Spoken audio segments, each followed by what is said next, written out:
Oh, okay. Castell collects, yeah. Hit that Macari, sell what he gets, yeah. He do unboxings and giveaways, yeah. Let's get to watching what he gets today, yeah. Castell collects, yeah. Castell collects, yeah. He do unboxings and giveaways, yeah. Let's get to watching what he gets today, yeah. Castell collects. It's time. What's good, y'all? It's your boy Dio Castell, and we are right now in the Dave Cave.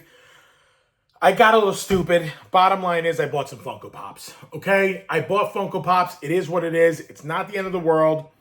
I can hear Gatman, like, in my ear right now. You don't click Funko Pops. You don't click Funko. Yeah, okay. Every now and again I dabble. I'm looking around the Dave Cave. There's a couple behind me in this cabinet over here, and there's some in front of me here. I buy the ones I like. Now, they just so happen they had a sick release of a bunch of ones I like. Let's get into it right now. So first and foremost, this is a Comic-Con exclusive, I believe it was. I think it was.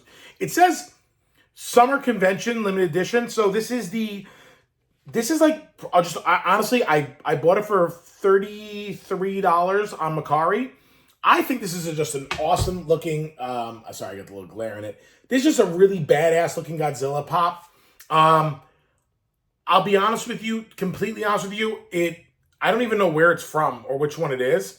Like, it's weird because they have the new Godzilla logo at the top, but then they have, like, the other Godzilla of 70 years right here. So I don't know where this one plays its part, but it's a really awesome pop, and I definitely had to waste my money on it. But next up, we did this. Yeah. It's Funko, baby. Okay, so I went a little bit crazy here. I spent a pretty decent amount of money on this entire box, and there was a huge dent on the side of it, so I'm hoping that everything's okay. But the way I look at it is that I kind of needed every single one of these. So let's go through it, because I actually didn't know what this one was until I just saw it just now, which I'm like really shocked.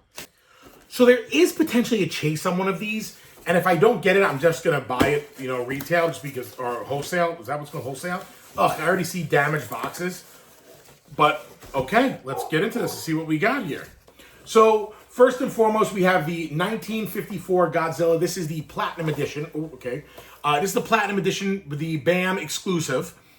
Honestly, 1954 is a really cool Godzilla. It's not my favorite Godzilla. My favorite Godzilla was 1984, which I'm really excited they made a pop about it. But it looks like that's the damaged box, and I'll be returning that because I'm really pissed off about it. But anyway, this is the Platinum Edition 1954 Godzilla. He's holding a plane. I don't know, it's just cool. I didn't need it at all, but I had to buy it.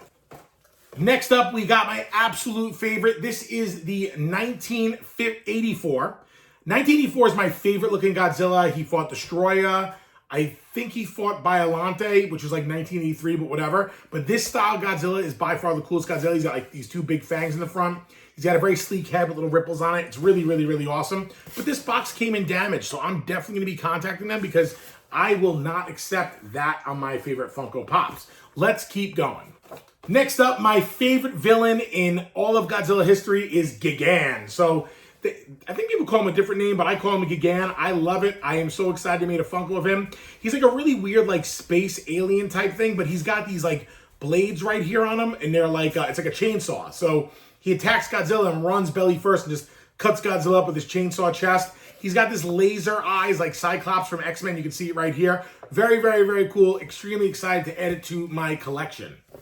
Next up, we got a character who I didn't know existed because I was really young, and I thought Godzilla was beating up his friend Anguirus, and he wasn't beating up his friend Anguirus because he was wearing the skin of Godzilla.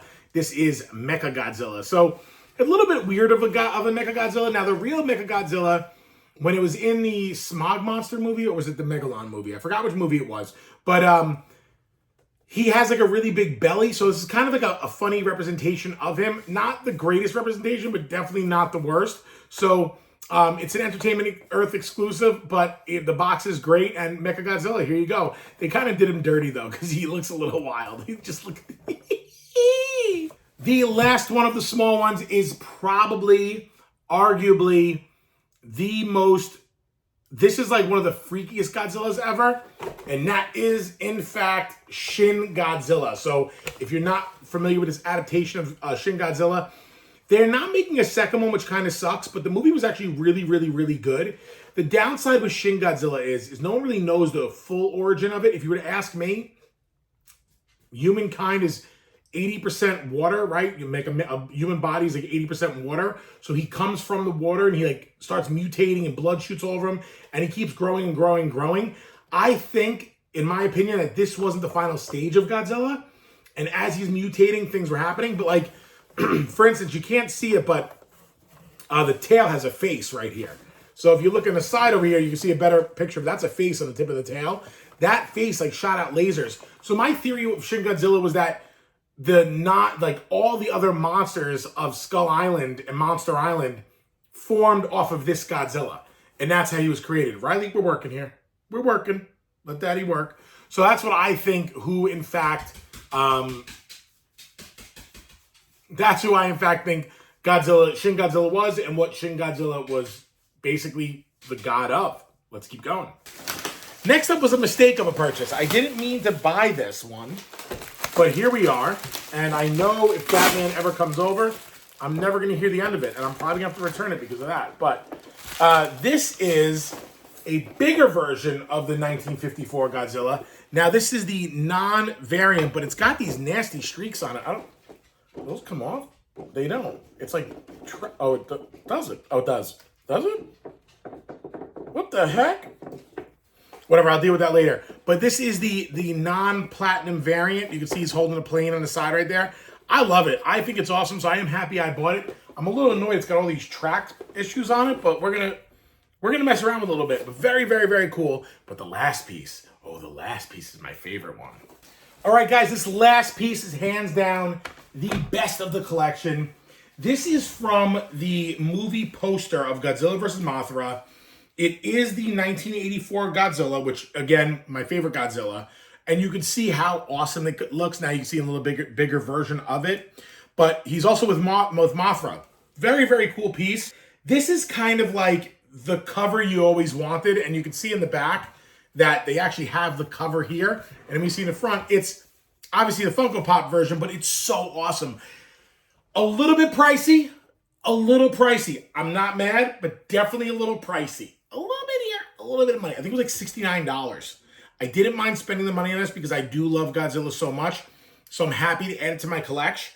But yeah, I mean, all in all, I think they nailed it, just like they did on the cover from back in the day. And I remember watching this movie as a kid, and it's actually funny because the picture, these Godzillas in here are a little bit bigger than the standard Funko Pops. Yeah, like you can see, there's definitely a size difference. Oh, let me switch it up for you guys a little bit. You can see there's definitely a substantial size difference on the two Godzillas. But this is very big, very cool. Love it to death. And I think it's a really awesome homage to Godzilla and the Godzilla vs. Mothra series. I wish they kind of made the two little like Mothra things, whatever they're called. I forgot the names of them. The little egg things, whatever the heck they're called. But anyway, really awesome piece. Super. I could have just bought this and been completely happy, but I have to be obnoxious and buy everything because that's what I do. But yeah, super cool piece. Very excited about it. Anyway, guys, it's another one in the bag. Your boy Dio Castell. We rocking out in the Dave Cave. We got a bunch of cool pops. I hope Gatman does not see this episode. But don't forget, guys, like, subscribe, and we'll see you on the next one. It's your boy Dio Castell, and this was Castell Collects.